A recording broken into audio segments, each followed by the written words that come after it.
Bonjour et bienvenue pour le deuxième épisode du podcast Patchwork et Papote. Moi je suis Mélise, vous pouvez me retrouver sur les réseaux sociaux sous le pseudo La Boutiqueuse. Les réseaux sociaux, c'est entre autres Instagram. Aujourd'hui je voulais vous parler des hexagones. Alors les hexagones, tout simplement, ce sont des hexagones en tissu. Alors en fait, on va commencer par le commencement si on peut. Il y a quelques années déjà, je sais plus quand, il y a 2-3 ans peut-être, j'étais tombée sur ce numéro de Magic Patch qui est un dossier spécial sur les hexagones. Donc Magic Patch, c'est chez les éditions de Saxe. C'était le trimestriel numéro 2, mais j'ai pas réussi à retrouver l'année sur le magazine. Et il coûte 9,80 €. Et j'avais vraiment flashé sur cette couverture en fait, sur la couverture du magazine et donc sur cette couverture là, qui vraiment je trouvais était très jolie. Et dans ce magazine il y a tout plein de modèles vraiment très très sympas, faits avec des hexagones. Vous voyez, celui-là par exemple qui est de Suzuko Kozeki, c'était un spécial Quilts Japan, vous voyez, c'est marqué sur la couverture. Et ouais, il y a vraiment des très beaux modèles. Celui-là aussi, j'adore. Ça a un petit côté scrappy, comme on dit, c'est-à-dire fait avec des chutes, et que j'aime beaucoup. Moi, c'est vraiment quelque chose que j'aime énormément dans le patchwork, c'est qu'on puisse justement utiliser des chutes de tissu. Et là, quand j'ai vu ces modèles, je me suis dit tout de suite, ah oui, c'est vraiment parfait pour pour utiliser les chutes de tissu, c'est génial. Et aussi pour utiliser, parce que je ne sais pas si vous êtes comme moi, des fois j'achète des petits lots de tissus qui sont juste des carrés en fait. Et j'avais j'avais des lots de tissus en forme de carré que je n'utilisais pas. Et je me suis dit, ce sera une bonne occasion aussi de les utiliser. Donc voilà, cette technique des hexagones, c'est une technique un petit peu particulière. On appelle ça le patchwork à l'anglaise ou la technique d'assemblage à l'anglaise. J'ai vu plusieurs noms là-dessus.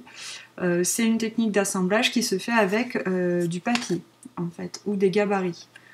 Si vous avez peut-être trouvé des gabarits pas en carton mais en rhodoïd, là, en espèce de plastique, ça se trouve aussi. Moi j'ai fait la version cheap comme on dit, version j'ai pas d'argent.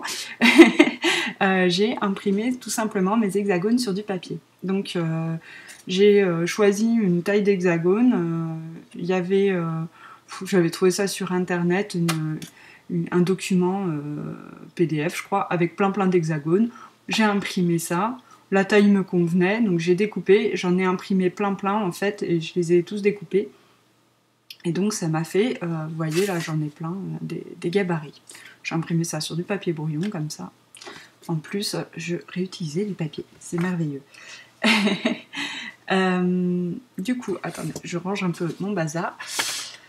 La technique pour faire des hexagones, donc ça permet, on utilise donc du papier, une chute de tissu, on recouvre le papier de tissu. Je vous mettrai un petit tuto après, j'ai essayé de filmer ça, j'espère que ce sera visible, clair et tout ça. Donc on obtient des hexagones en tissu et avec le papier à l'intérieur. Ensuite, il suffit de les assembler. J'ai montré ça aussi dans le petit tuto. Et on obtient des couvertures. Vous voyez, la mienne, elle est assez grande quand même. En fait, là, c'était les vacances de février. Et j'ai pas mal travaillé là-dessus en journée. Parce que j'aime bien le coup de la journée. On y voit mieux, on va dire. Et donc, j'ai bien avancé cette couverture qui a été commencée en fait il y a 2 ans. Mais là, j'ai un renouveau dans le site patchwork, on va dire ça. Et donc, je l'ai vraiment bien avancé. J'ai du mal à vous la montrer en entier tellement Elle est un peu grande là. Hop. Et voilà. Et donc j'utilise, pour cette couverture, j'ai utilisé les petits carrés dont je vous parlais. C'est par exemple ces motifs-là, là, le flamand. Et c'est des tons orange, bleu, bleu nuit et un peu de rose. Enfin bon. Et ensuite j'ai utilisé des chutes de tissu à moi. Par exemple ça, qui était dans le doudou de mon fils. Ça qui était un top de ma fille. Et j'ai utilisé aussi les chutes de tissu données gentiment par Nathalie, qui est By Nat Création sur les réseaux, et qui notamment teinte de la laine et fait de très beaux sacs à projet. Et donc elle avait des chutes de tissu et elle, gentiment elle me les a données. Et donc voilà, je les utilise dans ma couverture, donc notamment ça c'est à elle, celui-là aussi que je trouve super fun. Et donc voilà, ça va être une belle couverture qui sera, je sais pas, pour mon lit, pour le lit de ma fille, pour mon fils, pour ceux qui voudront bien l'utiliser. En fait, ma fille elle me demande toujours, dès que je fais quelque chose, c'est pour qui?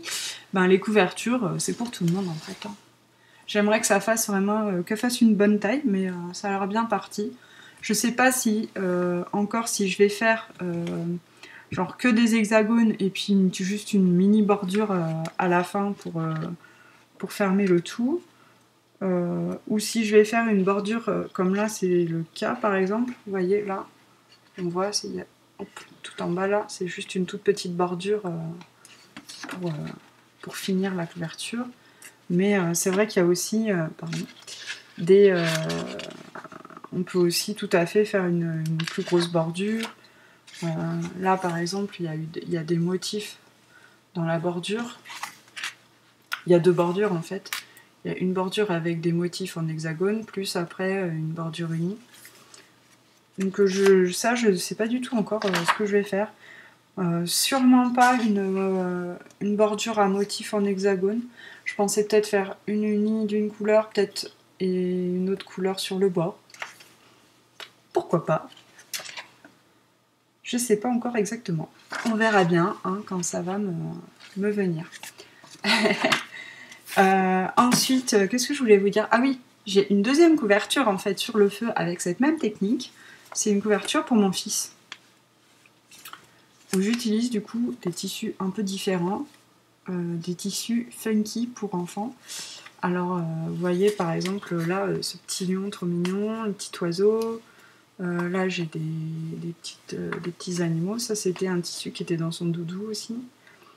Son doudou c'est une couverture en triangle en patchwork. Là il y a un petit vélo. Enfin voilà, c'est des petits chiens là. C'est trop mignon, j'adore ce tissu. Des étoiles, des dinosaures évidemment, parce que mon fils est fan absolu des dinosaures, comme tout enfant de 4 ans qui se respecte. Et donc voilà. Alors là, l'idée, c'est pas du tout de faire une couverture entière en hexagone, parce que je sais pas si vous vous rendez compte, mais ils sont beaucoup plus petits ces hexagones. C'est-à-dire que là, c'est pour ma grande couverture. Et vous voyez, c'est quand même pas la même dimension. Hein. Alors faire une couverture entière en hexagone de cette taille, non, ça ira. J'ai la patience, mais quand même pas à ce point. Non, là, ce que je voulais faire, c'était plutôt faire peut-être une bande en hexagone et le reste uni. Ou peut-être avec peut-être pas tout uni, peut-être avec des petits hexagones, du coup, dispatchés sur le reste de la couverture, un peu de façon aléatoire. Mais avec surtout quand même une bande conséquente. Je sais pas si elle sera de cette largeur ou un peu plus large. Mais du coup, il faut vraiment que je l'allonge là pour finir ça. Mais j'ai déjà tout plein de petits hexagones de près, vous voyez là. J'en ai plein. Ils sont trop choux. J'adore la petite écureuil. Avec plein de couleurs différentes pour donner ce petit côté aussi chute, utilisation des chutes, scrappy que j'aime beaucoup. Voilà, j'espère que ça lui plaira mon fils, mais en général il aime bien ce que je fais, donc c'est plutôt cool. Et donc ces couvertures, je sais pas si je l'ai dit, donc comme on les fait avec des papiers, du coup on les assemble aussi avec les papiers, c'est la technique d'assemblage avec du papier, très originalement nommée, et donc on a tous les papiers qui sont derrière. Alors sur celle-là pour l'instant je les ai laissés parce que ça me dérangeait pas, mais par contre sur la grande, je les enlève en fait, au fur et à mesure j'enlève ceux du milieu. Je laisse les fils de bâti par contre, parce que vous voyez avec cette technique, pardon, j'arrête pas de passer d'un truc à l'autre. Avec cette technique, on a des fils de bâti, là, vous voyez, là, les fils de bâti. On les voit pas de l'autre côté, on les voit que sur l'envers. Donc moi, je les laisse, ça me dérange pas. Et donc, voilà, on peut enlever les hexagones en papier au fur et à mesure qu'on avance la couverture. Je laisse uniquement ceux des bordures, parce que pour assembler, c'est quand même pratique. Mais par contre, après, j'enlève les autres. Parce que comme on ne coupe pas les hexagones en même temps, on les coupe pas avec les papiers, avec le fil, on peut tout à fait les enlever, vous voyez. Hop, voilà, j'ai enlevé. Et du coup, après, ça permet de les réutiliser. Au lieu d'imprimer tous les hexagones nécessaires pour faire une grande couverture de place, on en imprime, bon il en faut quand même pas mal, mais on en imprime beaucoup moins, vu qu'on les réutilise au fur et à mesure. Voilà. Donc, du coup cette couverture, je sais pas du tout quand elle sera finie. Celle de mon fils, idéalement ce serait bien que je la termine cette année quand même. Celle-là j'aimerais bien aussi la finir cette année, mais je sais pas si... ça continuera à me motiver, on verra. Là, c'est vrai que j'ai eu tout un élan. Donc, bon, bah, j'espère que oui. Et puis, bah, de toute façon, je vous montrerai ça au fur et à mesure des podcasts. Je vous montrerai l'avancée. Hop. Bon, bah, maintenant, je vous laisse avec les petits tutos que j'ai enregistrés pour vous montrer comment faire un hexagone, comment passer de ça à ça et aussi comment assembler les hexagones entre eux. Voilà, j'espère que ça vous plaira. Et ben en attendant, je vous fais plein de gros bisous et puis patchez bien. À bientôt. Ciao. Pour faire des hexagones comme cela, j'utilise des hexagones en papier que j'ai imprimés et découpés. Alors là, c'est 3,5 inches de large.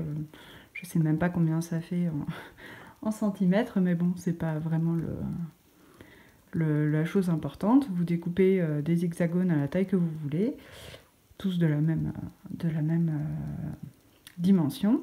Ensuite, vous prenez un morceau de tissu plus large que votre hexagone. Hop, vous le recoupez un peu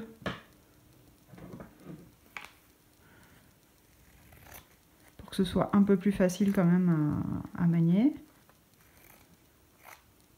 Là. Faut garder quand même de la marge. On peut garder un peu moins de marge que ça, mais...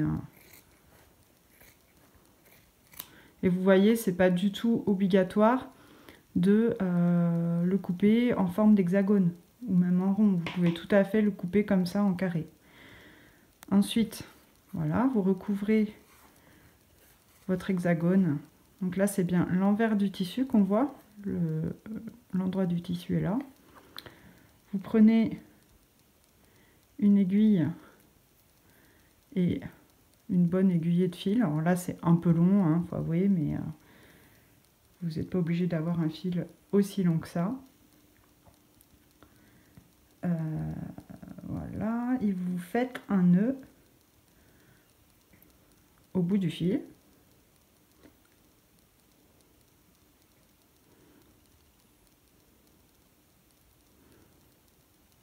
Là, j'ai un petit nœud. C'est mon radiateur qui fait du bruit. Ensuite, vous pliez le tissu sur le papier en suivant la forme des côtés de votre papier. là. Vous faites un angle. Et avec votre aiguille, vous venez piquer ici, sans piquer jamais le papier en fait. Il ne faut surtout pas piquer dans le papier. Et moi je passe du coup d'un côté et de l'autre du tissu pour bien attraper les deux côtés du pli. Et je repasse un petit coup, hop, je fais un petit point pour solidifier un petit peu cette couture. Ensuite, on va à l'angle suivant, on plie, toujours en suivant bien les côtés de l'hexagone. Et de nouveau, on pique d'un côté et de l'autre du pli, sans piquer le papier. On pique uniquement le tissu. On refait le petit point qui consolide la couture. On va à l'autre angle, on refait la même chose. Là, on pique d'un côté et de l'autre. J'espère que vous voyez bien. Là, ça m'a l'air bon.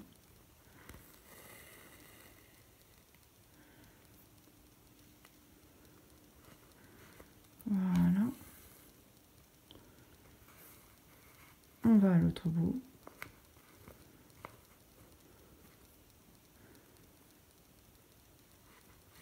Il ne faut pas piquer le papier parce que sinon, après, évidemment, le papier est coincé et on ne pourra plus l'enlever.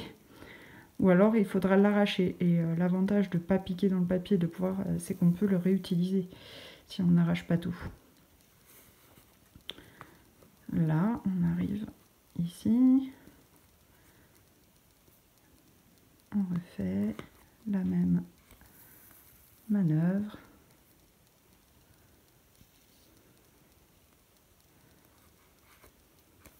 Vous voyez, je me mets à un peu plus de 0,5 de marge pour pas que ça se déplie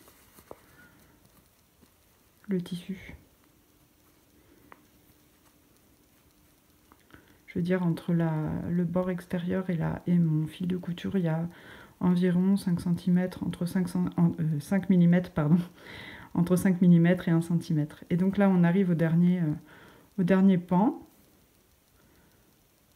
Donc on fait la même chose. Toujours faire attention que le tissu est bien ajusté autour du papier en forme d'hexagone. Voilà, et là, on n'a plus qu'à faire un petit nœud.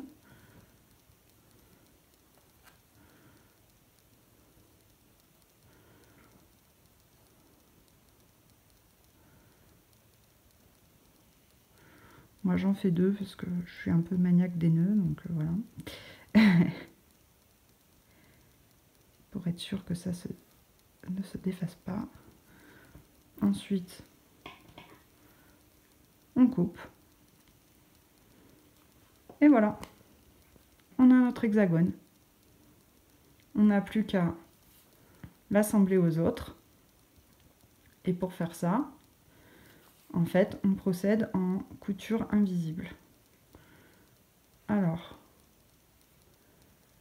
je vais prendre ma couverture pour vous montrer comment je fais.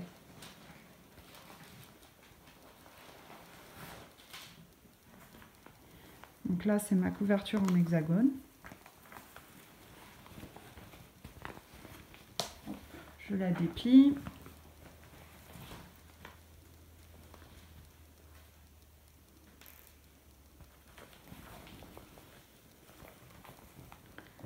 Là, je décide de mettre cet hexagone ici.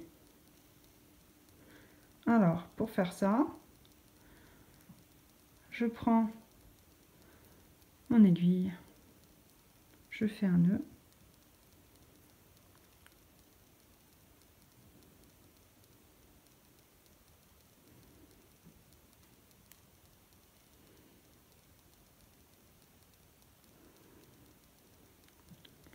Et je mets les hexagones endroit contre endroit, comme ceci, et bord à bord. Et là, je peux faire ma couture. Je commence à l'angle, je pique un peu, vous voyez, en retrait, parce que c'est là qu'il y aura le nœud. Toujours, je ne pique pas dans le papier. Hein. Hop. Et là, je fais en couture invisible. Alors, j'espère que vous allez bien voir.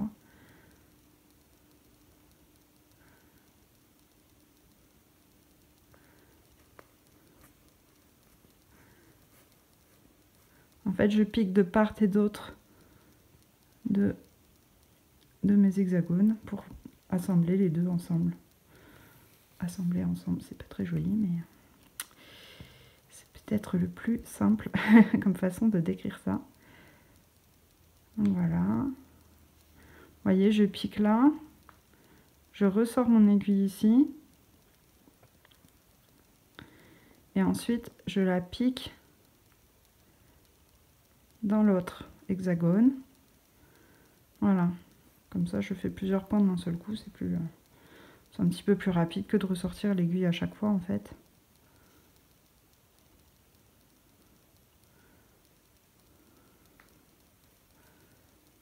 Là.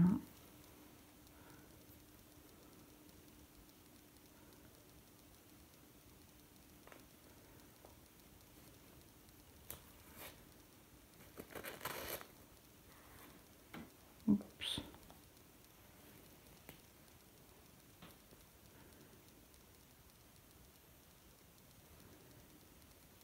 Alors, quand j'arrive à la jonction, il faut faire un petit peu attention pour avoir une belle jonction. Donc on pique bien dans les angles de l'hexagone, enfin des hexagones d'ailleurs, les deux.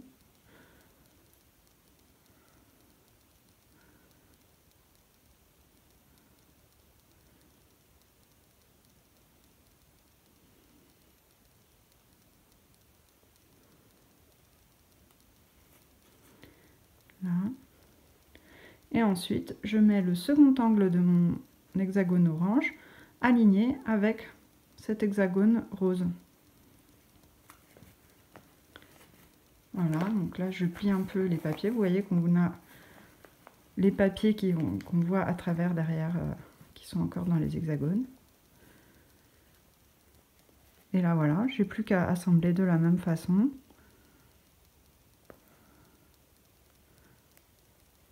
L'hexagone orange à l'hexagone rose.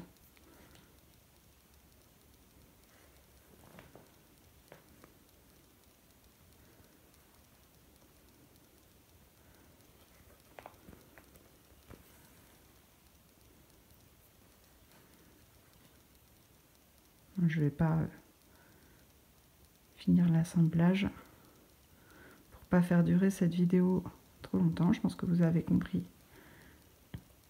le principe. Et vous voyez, après, quand on retourne,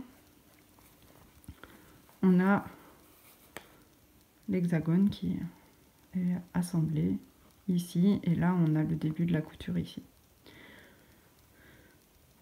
Et donc l'assemblage avec les petits papiers, ça permet d'avoir des coutures bien nettes et d'assembler des angles un peu difficiles. Voilà.